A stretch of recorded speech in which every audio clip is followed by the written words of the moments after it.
Hello dear fans, friends and subscribers, this is your host Ram, welcoming you to the cricket happening show. Well dear fans and subscribers, I know for a fact, yes, I couldn't actually come on the show. As you would remember, I said I was going on vacation. But yes, I'm here back with you right now. I know it is not sounding professional, but as I said, I am on vacation. But I am doing this from my house here. So yeah, it has been really crazy, traveling and a lot of jet lag. So I've not been finding time. But yes, I've been following all the cricket developments. And I'm out here to talk to you, dear fans, friends and subscribers of Cricket Happenings. Well, as far as Cricket Happenings show is concerned, maybe it's not on a regular basis, as I said. It's my vacation, so I'm not doing it on any professional level. I'm just doing it in a very casual manner because I'm just relaxing, enjoying myself with my family, and just trying to chill right now, taking a good break for a month. But definitely, as I said, I'll be coming, so that's the reason I'm here today to talk to you, dear fans, friends and subscribers. I know for a fact that you would be feeling that things are not really looking professional, but pardon me for that. It's just a matter of just doing this cricket show for my passion. As you all love it, and you have been such a good bunch of guys supporting me on this Cricket Happening show, so I felt that whatever be my busy schedules as far as my vacation is concerned, I'm out here, and besides, cricket is a great passion for me. So let me not waste any further time and really dive into it. Well, as far as cricket is concerned, there are three matches. One is, first thing I would be liking to talk about the third test, which happened between England and Pakistan yesterday. Pakistan, as you know, England were actually set a target of 284. They had lost 2 wickets, and they required 284 runs for a win in the final test match. That was the best bet for them to actually level the series. But I have to say that unfortunately that was really not the case. I mean, one thought that England would run them close, but I thought it was a real test for the English batsmen. In fact, they were, as you remember, they had lost 2 wickets the previous day. They had Shoaib Malik they had the England Joe Root at the crease, and I reckon I think it was as Cook was there with him. And well, it was early reward for Pakistan. Shoaib Malik has been bowling very well. In fact, the first wicket was taken. It was a very big wicket because Joe Root, what he can do to the opposition. He can grind them, and basically, in fact, England got a very quick wicket when they got rid of Joe Root pretty early, and it was done by Yasir Shah with a very good delivery when Joe Root tried to play across the line of the ball, and Yasir Shah claimed this wicket when he was LBW for 6, and it was pretty tough going. So basically, I'm not going to do any match report, I'm just going to do a match summary. Well, England in the chase of 284 faltered, and one thought that probably they could have given a good fight, and we all knew the ball was turning. It was the final day, so one knows that the ball would really turn square, and it was very difficult with the spinners, especially Yasir Shah doing a wonderful job with the ball. And for England, Cook actually tried to, what he did is, he tried to stay at the wicket as much as possible by grinding out 63 runs with 4 fours, but as I said, wickets were kept on falling. The support was not forthcoming for Alistair Cook because Joe Root was LBW ball Yasir Shah for 6. Then we saw the left arm spinner Zulfikar Babar get the wicket of James Taylor for 2. Jonathan Barrister was out for a duck. Samit Patel couldn't contribute to the scoring. He was out for a duck. because all the wickets fell to the spinners, barring Adil Rashid, who got a ball that was angled across him, and Adil Rashid didn't have a clue as to what was happening, as he left a barren pad gap, and the timber was rattled by Rahat Ali. So Adil Rashid was out for 22. One probably thought that Adil Rashid will do a repeat of what he did in the earlier Test match when he tried to save England, but there was nothing of that sort happened this time, and Adil Rashid had to walk back to the pavilion bowled by Rahat Ali for 22. He really stayed at the wicket for quite a long time, along with the company of Alistair Cook. Stuart Broad contributed 20. Ben Stokes, that was the big blow for England, because in the first day itself, after trying to take a real blinder there, Ben Stokes injured himself, and it was pretty sad that Ben Stokes couldn't, he came he came as a number 10 batsman because he was batting only if required, but Ben Stokes left the crease, and what was good was that the spinners lured the England batsmen down the crease, and Ben Stokes was stumped, and that brought an end to the match with Anderson not out not. And England really, I would say, surrendered tamely for 156. They were all out for 156, thus awarding the match on a platter to the Pakistanis, and Pakistan took the series 2-0. Pakistan won the match of 127 runs at the Sharjah cricket ground, which was good to see. And England once again losing the plot there. Rahat Ali 1 for 23, but look at Yasir Shah. This man is really making waves, no doubt about it, as far as Pakistan is concerned. 17.3 overs, 2 maidens, 44 runs and 4 wickets.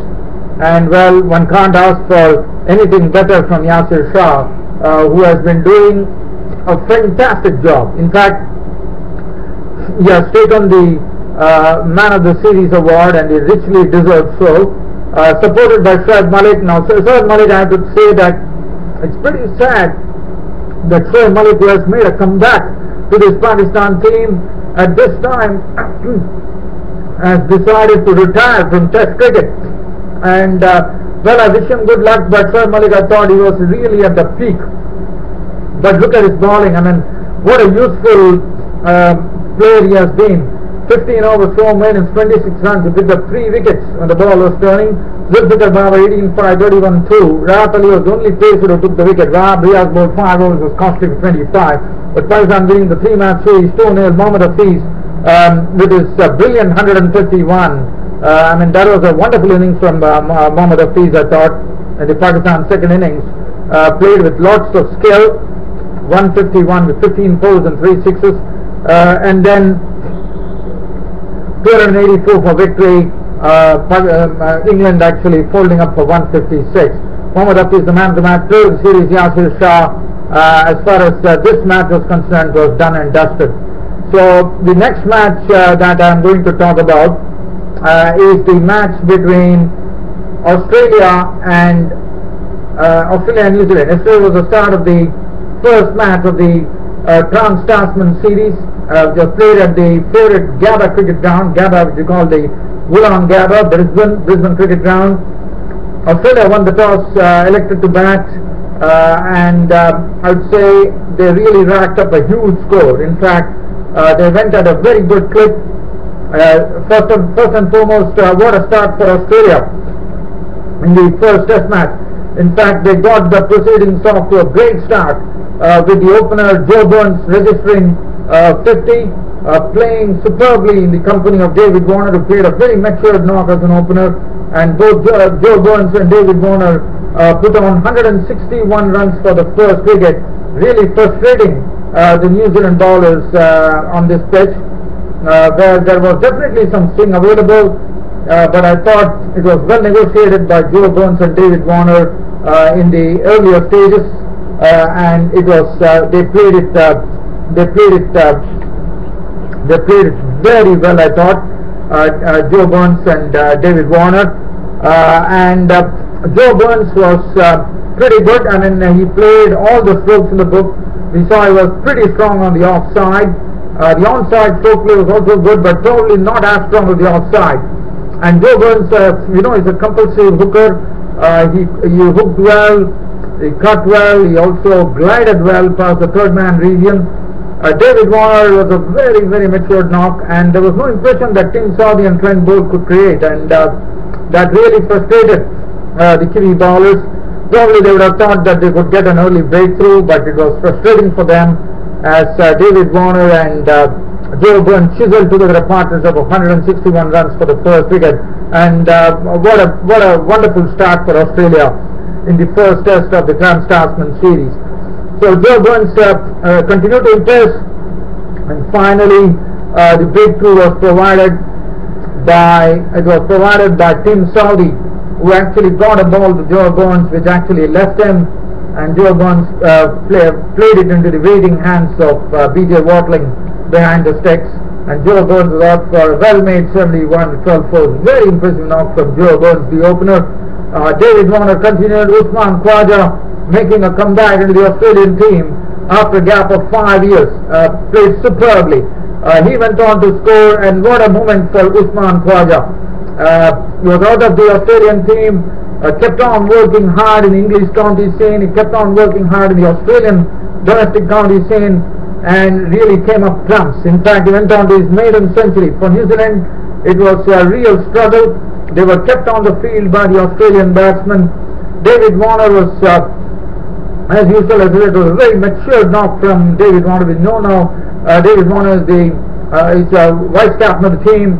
He did a wonderful job in contributing 163 runs with 19 fours and 1 6, and this partnership also another 100 partnership for Australia, as the score 149 run partnership with David Warner and Usman Khwaja, and David Warner's contribution of 163, 19 fours and 1 6 before Neesham dismissed him just before close of play, and Usman Khwaja went on to his maiden century, playing all the strokes that he is known for.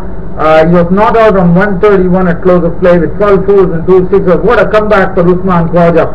Made his debut against England, and then he went out of form, and finally Usman Khwaja would be a very happy man that he scored his maiden test century at the Gabba. Stephen Smith gave him good company. He was batting very well, but today, just to give you the cricket update here, first of Australia really put up a very good score. They put up a good start, 389 runs on the first day, and which was really, really good to see. And after that, we saw that Stephen Smith was also playing very well, and which was really frustrating the Kiwi bowlers. And also, let me also tell you about Joe Burns, that he also showed some deft footwork against the spin bowlers, where we saw that Joe Burns was really getting to the pitch of the ball when the spinners were bowling, especially when Mark Craig was bowling. He was using his feet superbly to drive them to the boundary, and that is a very, very impressive knock from Joe Burns of 71. We know that Joe Burns actually made his debut against India, but now I think Joe Burns has definitely done a great job. So Australia finished the first day at 389 for 2 with Usman Khwaja and Stephen Smith agreed, and today it was an early wicket. Stephen Smith was the person who was out, and that was a big wicket for New Zealand there on the second day's play, when Stephen Smith was clean bowled by Trent Boult with a beautiful ball that he delivered. He was gone for 48 with 8 fours. Usman Khwaja, right now when I am talking to you with this cricket update, is really getting really well entrenched at the crease here. He's not out on 131 with 12 fours and 2 6s. Adam Wood is his company. Warren Wood is also looking impressive. He has made an unbeaten 41 now with 6 boundaries. And as I'm talking to you with this live cricket update here coming from the Gabba cricket ground, Australia 471 for 3. The bowling, Tim Southey 24 overs 8 minutes 70 runs and 1 wicket. Trent Boult 25 overs 3 minutes 1 for 107. Doug Bracewell 24 3 97 not. Mark Craig, the spinner, 24 overs 3 minutes 114 runs and no wicket. Jimmy Neesham 11 overs 1 minute 1 for 50. Kane Williamson 6 overs for 26. So this is as far as this particular match is concerned. Now there was another test match which was played, and this was played in India, as this was the start of this long series, the first long series starting between South Africa and India. It was played at the Punjab Cricket Association Stadium here in Mohali in Chandigarh. The India were the ones who actually won the toss, and they elected to bat first. Kagiso Rabada of South Africa making his test debut, which was very good to see. And well, let me tell you that South African spinners, in fact, one of the most unlikeliest of spinners, Dean Elgar, is a part-time spinner, is a left-arm spinner, is the opener of the South African team, really surprised one and all by actually bowling very well, and also I would say forcing the Indians to make mistakes, because I probably thought the Indians were one was really surprised to see that the Indians on a wicket which was really turning, they got themselves all out for 201. So India not having a good start to the test series here, and as I said, it was pretty surprising to see India, who are actually born and bred on spin, getting entangled in something that they wouldn't have really been probably hoping to, but let me tell you, they definitely got themselves entangled into something that they never would have expected. As Dean Elgar, the unlikeliest of bowlers that one would have expected to actually make an impression. What a splendid bowling spell from Dean Elgar, left-arm spinner. 8 overs, 1 maiden, 4 wickets for 22 runs, and he started putting doubts in the minds of the spinners. He forced them to make mistakes, and also not taking any credit away from Dean Elgar, the left-arm spinner, who also he took 2 wickets, which was pretty good to see, because Ajinkya Rahane's wicket was a real beauty. He forced Rahane from the crease, and Rahane nicked it to Amla. Ridhiman Shah was dragged out of his crease, so that was some very good bowling, and I thought the Indians were precisely the problem for the Indians was that they are not getting to the pitch of the ball, and that was something which was serious, that landed India into serious trouble. But as I said, not taking any credit away from Dean Elgar, the unlikeliest of the bowlers who could have made an impression. Well, he definitely did. And for India were all out for 201. Shikhar Dhawan continuing his poor form out in the very second over of the day, when it was Vernon Philander picked up his wicket for naught. Murli Vijay was very impressive. He was the highest scorer, trying to hold the fort for India with a very good knock of 75 with 12 boundaries. Pujara tried to really help India recover, but he could contribute only 31 runs as far as Cheteshwar Pujara was concerned. He contributed 31 runs with 6 boundaries. Virat Kohli's wicket was taken by Kagiso Rabada. Virat Kohli was out to a sort of a change of pace from Kagiso Rabada. That was his maiden test wicket for Kagiso Rabada, and I was really willing to see. But as I said, Rabada, the pace bowlers were not. In fact, I would say South Africa were really crippled, because they lost Moni Morkel's services, and they had to go without Moni Morkel, and still I thought South Africa did a wonderful job, a great job to say, where they really had the Indians in a real spin here, with spin being the mantra for South Africa, and I'm sure everyone would have been pretty surprised to see that India falter against the spin bowlers. So Dean Elgar doing a wonderful job, hats off to him. And Virat Kohli, as I said, he was beaten by the change of pace from Kagiso Rabada, who had him caught by Elgar for 1. Ajinkya Rahane got a beauty of a delivery from Dean Elgar, lured him out of crease, nicked to Amla, he was gone for 15. Ridhiman Shah was also dragged out of the crease by Elgar. Again, an identical dismissal, Amla taking the catch without troubling the scorers. Ridhiman Shah gone. Jadeja showed the form that he had shown in the domestic Ranji Trophy matches when he played pretty well, I thought, but then he was also a victim.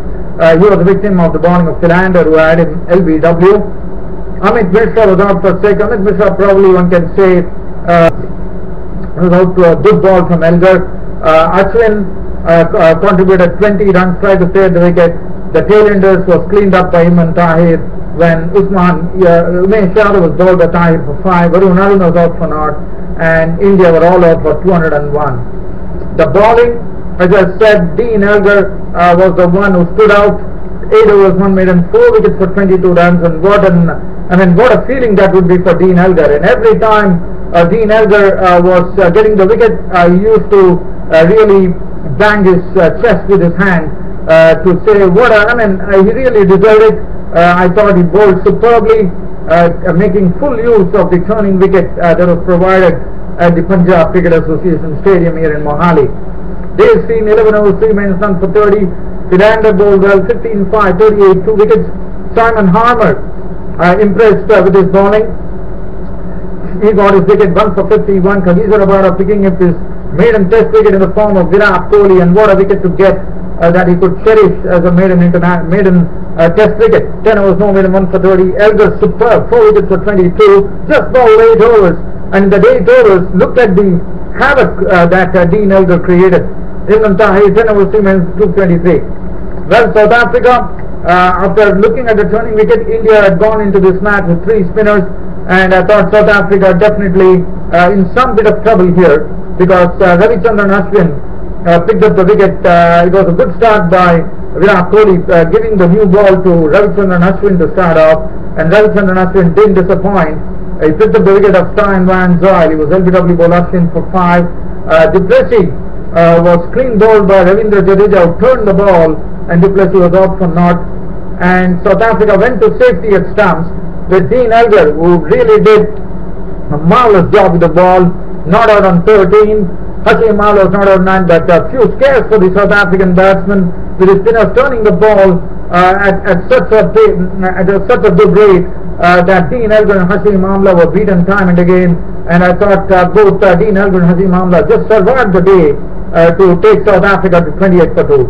I thought now I think South Africa's task is really cut out. It's not going to be easy. India has 3 spinners, so the onus is going to be on the spinners to make up for what the Indian batsmen couldn't really do. And I'm sure the Indians, they already shown on the first day that what spin could do. Ashwin, 7 overs, 3 minutes, 4 runs and 1 wicket. Umesh Yadav, 3 overs, 1 minute, none for 5. Varun Arun, 3 overs, 1 minute, none for 4. Jadeja, 5 overs, 1 for 7. Amit Mishra, 2 overs for 7. So I think it's going to be an interesting battle. I thought South Africa are going to be really tested. Dean Elgar and Hashim Amla is also a good player of spin. They have Ibrahim Villiers still to come. And I think South Africa have a real task. It's not going to be easy. They have to really play very well, because the ball is turning. India has 3 spinners in the mix, all quality bowlers in the form of Ravichandran Ashwin, Ravindra Jadeja, and also Amit Mishra, the right arm leggy. And we all know having a right arm leg spinner is something of a real asset, because on a turning wicket, we know for a fact that Amit, the leg spinner, can really bamboozle the batsman. So, but one is waiting for it. As I said, it's going to be an interesting second day's play, according to me, where I think both India and South Africa will be pitting their skills. South Africa would have to show their batting skills. Indian spinners have to show their bowling skills, and the Indian spinners could really make India proud by making it up the ball. But as I said, interesting battle. A.B.D. Villiers, we know, is such a player. He can really take the attack to the rival's camp with his stroke making, and we all know what he is capable of. So let's not discount the fact here that Indian spinners have a great task on hand here to stop the South Africans. So an interesting fair coming up. Just on a brief note, West Indies losing the second one-day international against Sri Lanka. So Sri Lanka are 2-0 in the series. In fact, they almost won the series. I think it's a 3-match series, if I'm not wrong. Kusal Pereira making 99, missing on a century, unfortunately. But it was a match they won it in a real canter there. The Sri Lankans. Laidu Sinamani played well, but I'm not going to go into those details. But I thought this was a real sort of my first cricket happening show after I left my Canadian shows here. As I said, I'm on vacation. This cricket show is not looking professional. I do apologize, as I'm in my hometown right now, Mumbai. But always a treat to actually talk with you, dear fans and subscribers. This is just an experiment. I hope you all love this cricket show of mine. and I'm hoping to see you on as and when. So just bear with me. Probably I won't be regular, but I will definitely come and wax eloquent on the any of the cricket, that is international cricket matches that are played. Hope you all understand, dear friends and subscribers, that I'm on vacation, so I'm trying to eke out time and actually speak to you. But definitely this was a 25-minute video broadcast, but I really enjoyed speaking to you. Hope you all loved it, and definitely waiting to see you all soon on my next cricket happening show. Till such time, it's goodbye for the day from your host Ram. Thank you.